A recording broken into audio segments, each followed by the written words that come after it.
Let's be serious for a minute. It's your business and you are responsible for it. The reputation it has and the profit it generates, all your responsibility. So let's talk about those responsibilities to your own business.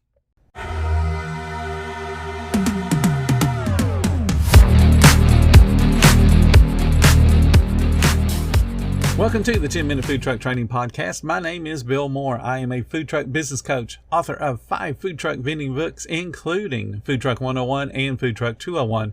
This podcast is all about helping you start and grow your food truck business.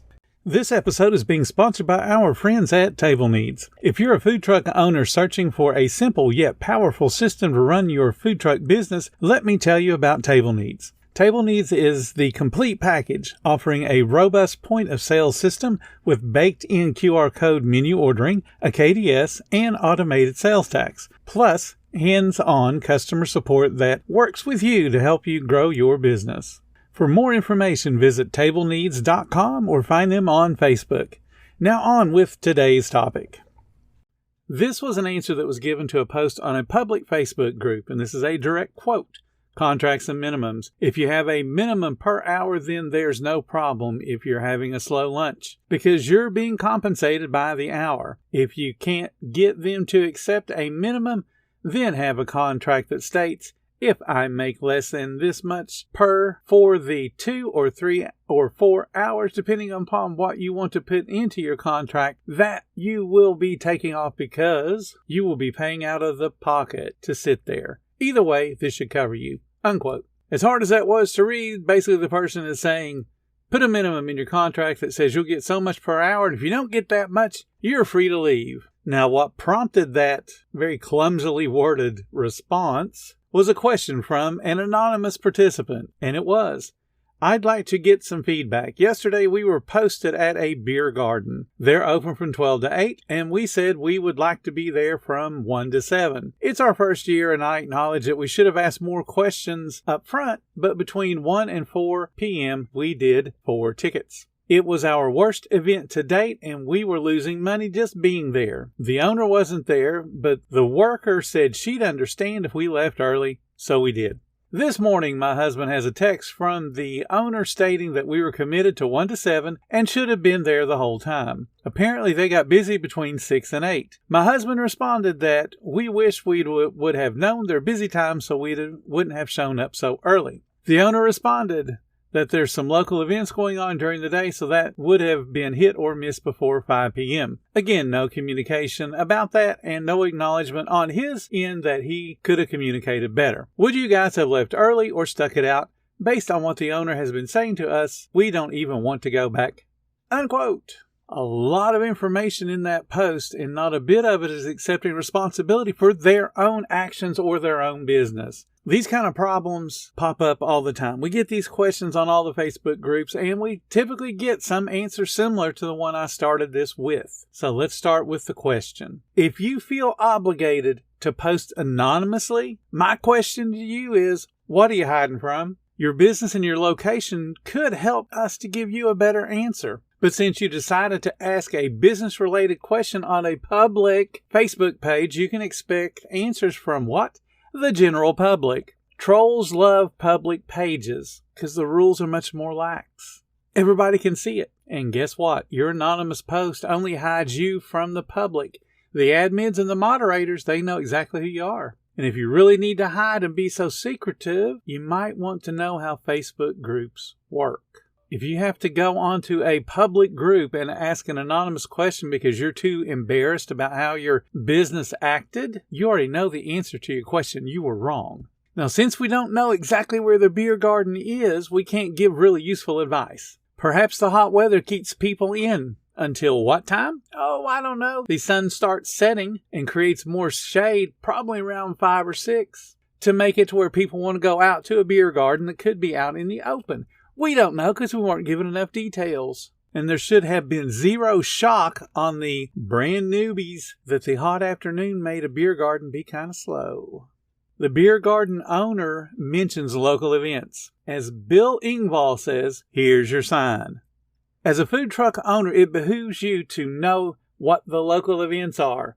especially ones where you live and especially ones where you want to work. It helps you to make good choices on where to park. You see, it's your responsibility. It's your food truck. Why should someone else say, hey, dude, you might be slow from other things going on around town, so yeah. Why would you expect someone to say that to you? It's your business. Take responsibility for it. Commitments are your word, and your word should be your bond. I know it's 2023 and no one cares about what's good and what's bad as far as your word goes. But hey, you're a business owner. If you're going to say you're going to be somewhere, then be somewhere. If you're going to be there a certain time, be there at a certain time. That's called being responsible. In this day and age, people view keeping their word as something to only do when it benefits them. And they're really surprised when somebody calls them out for not keeping the word. 1 p.m. to 7 p.m. is not leave whenever you feel like it. I should not have to even explain this to a business owner. Keep your word. Just because it's slow does not give permission for you to leave. You made a bad choice. Suck it up and then learn from your mistake. Now, if a storm or some other act of God causes the entire venue to close down, then yes, you have permission to close down too and leave. But if the venue is open, keep your word and you remain open. Placing blame on other people is shirking your responsibility to your own business. No, the beer garden owner is not obligated to tell you one thing about a local event. How is he going to know that you have no following? How is he supposed to know that you are solely dependent upon his clients to patronize your food truck? You ever hear about marketing and social media? If you can't randomly pull up somewhere, make a post, and then within an hour have a bunch of people around you, you don't have a big enough following to be in the food truck business. You have to work at social media and you have to market. Whining on Facebook isn't going to help your business. You should have spent that time marketing so the next time you're out, people will come find you. Now let's talk about that one answer that I quoted. Contracts and minimums. You guys know I hate minimums because what that does is admit in writing you have no following. Why in the world would I invite you to my beer garden if you can't even attract your own sales to generate your profit? That means you're depending entirely on my crumbs to support your business. Does that sound like a viable business strategy to you?